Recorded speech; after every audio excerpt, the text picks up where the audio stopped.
Bom dia, boa tarde e boa noite. Eu sou Eximar Siqueira dos Santos Júnior e eu venho apresentar sobre o método ponto fixo. Eu sou um aluno da UNEB e eu vim apresentar um pouco sobre esse método que é tão importante em cálculo numérico e é um dos vários métodos que é possível encontrarmos o zero da função ou a raiz da função por meio dele. Para determinarmos o método ponto fixo, utilizamos essa pequena aqui expressão no qual o f de x tem que ser igual a zero e ele tem que equivaler que o x seja igual ao g de x, no qual o g de x vai gerar uma sequência de soluções aproximadas. Ou logo, o g de x ele vai ser a raiz da função. Ele tem que ser a raiz da função. E temos que encontrar por meio do g de x o x, que é o que queremos encontrar, que é a raiz da função. A forma geral para isso, encontramos que g de x é igual a essa fórmula aqui. Utilizando essa fórmula, provamos o teorema, ou seja, provamos que isso aqui é igual a isso aqui. Observamos que com base na sequência lógica, que aqui, fazendo todos esses cálculos aqui detalhadamente, podemos encontrar f de x igual a zero, pois a de x é diferente de zero aqui. E com base nisso encontramos isso. Logo, a mesma coisa ocorre aqui, que é o contrário. Como sabemos que f de x é igual a zero, g de x é igual a x. Com isso, já podemos estar prontos para entendermos quais são as condições de convergência. Todos os métodos para encontrar um zero da função no, no cálculo numérico, existem suas condições de convergência. Já no MPF, as condições de convergência são as seguintes. O g de x e a derivada de g de x são contínuas em i, ou seja, no intervalo. O módulo de g de x, derivada de g de x, tem que ser menor ou igual a m, que é uma constante, que tem que ser menor do que 1, tal que x pertence a um intervalo contínuo, que vai ser um intervalo dado na questão. A mesma coisa é com x0, ou seja, o x inicial, ele tem que pertencer a um intervalo. Normalmente, esse x0 ele é um número que nós damos, pois ele é um número que, com base em alguns critérios prévios, a gente interage e a gente coloca para que nós começamos as nossas interações. Aqui, um exemplo que eu coloquei foi para a gente encontrar a raiz dessa função, da função x ao cubo menos x menos 1, no intervalo entre 1 e 2. A gente já tem todos os critérios aqui, já sabemos que g de x é igual a x é a raiz, então é que a gente começa com as interações. A interação é essa equaçãozinha aqui básica, em que x é igual a k mais 1 é igual a g de xk. Com base nisso, começamos a fazer todos os cálculos e todas as interações para encontrarmos a raiz de x. Aqui, primeiramente, a gente já entra o primeiro critério de convergência, que a gente acabou de ver, e observamos. Nós damos nosso x1, que encontramos esse daqui, raiz cúbica de x mais 1, e nos perguntamos se ela está contida no intervalo entre 1 e 2. A resposta é, se você está se contendo, como é que a gente encontrou esse número aqui? Foi fácil. A gente pegou esse x cubo, a gente levou para cá, multiplicamos por menos 1 e colocamos em vez de potência em raiz. Pronto. Encontramos essa equação. Fazendo a derivada dele, encontramos que a derivada desse número é igual a isso aqui. E percebemos que ela é contínua no intervalo entre 1 e 2. Por quê? Porque qualquer número que colocamos aqui nesse x entre 1 e 2, ele será um número que está contido nesse intervalo. Então, é um número perfeito. O único número que não seria possível seria se fosse menos 1, porque aí daria zero e seria impossível. Mas como o intervalo é entre 1 e 2, esse número não está contido no intervalo, então ele está perfeito para nós. Com isso, vamos ao segundo critério de convergência, que é esse aqui. Fazendo esse critério de convergência, observamos que o módulo da derivada de g de x ele é menor do que 1. Fazendo essa equação, observamos que esse módulo ele dá 0,19.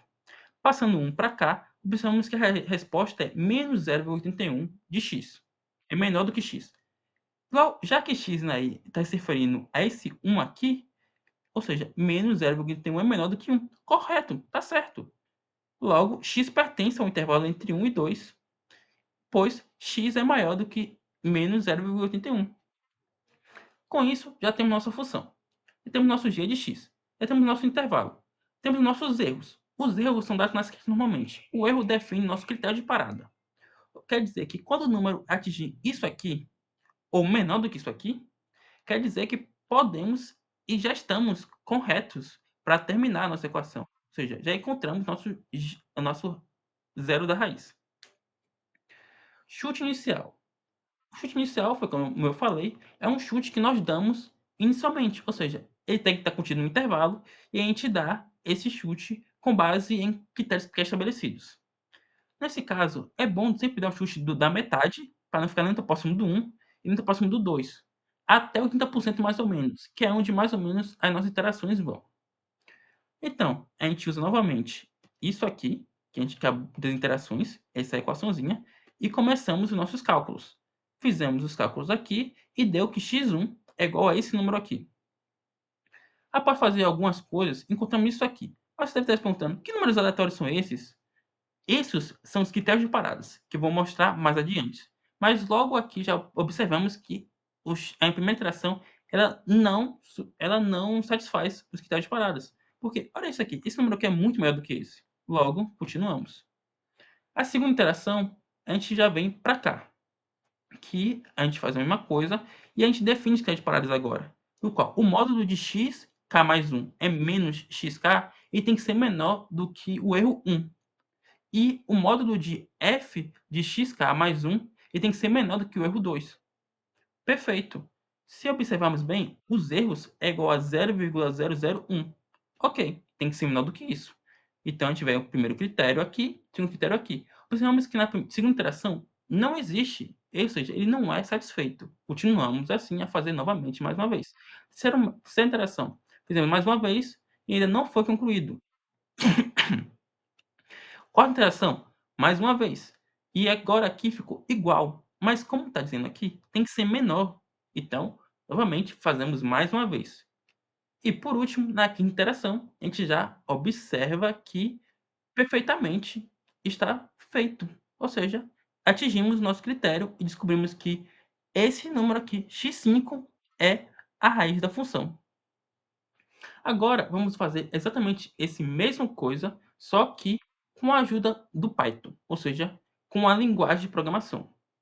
Vamos aqui no ChatGPT, eu pedi para o ChatGPT, com base no que tudo que nós vimos, a nossa equação, dele fazer. Só que você percebeu que o nosso critério era de 0,001, aqui é muito maior. Como é uma linguagem de programação, ela consegue resolver isso de forma muito mais fácil, então podemos nos usar para fazer cálculos muito mais aproximados.